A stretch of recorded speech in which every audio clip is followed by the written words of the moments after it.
پیارے بچوں، آپ کو کتابوں کی کہکشاں میں خوش آمدید۔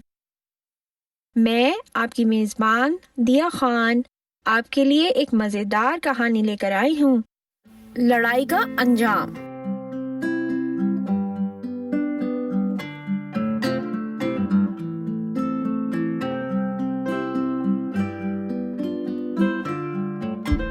کسی دریا کے کنارے ایک مینڈک اور ایک چوہا کافی عرصے سے رہتے تھے، مگر ان کی آپس میں بنتی نہ تھی، دونوں لڑتے رہتے۔ مینڈک موقع پا کر چوہے پر جھپٹتا، مگر چوہا بھی کم ہوشیار نہ تھا، وہ جھٹ چھلانگ مار کر بچ نکلتا۔ اسی طرح جب مینڈک بے خبر ہوتا تو چوہا اس پر حملہ کر دیتا۔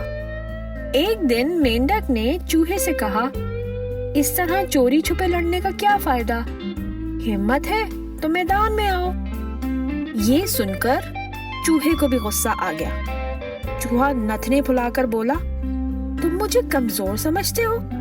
لو آ جاؤ میدان میں۔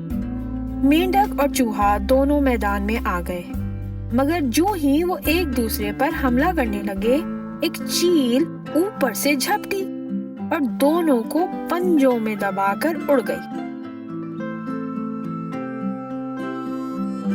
آپس کی لڑائی کا یہی انجام ہوتا ہے۔ پیارے بچوں، ہم کو مل جل کر رہنا چاہیے، ایک دوسرے کا خیال رکھنا چاہیے۔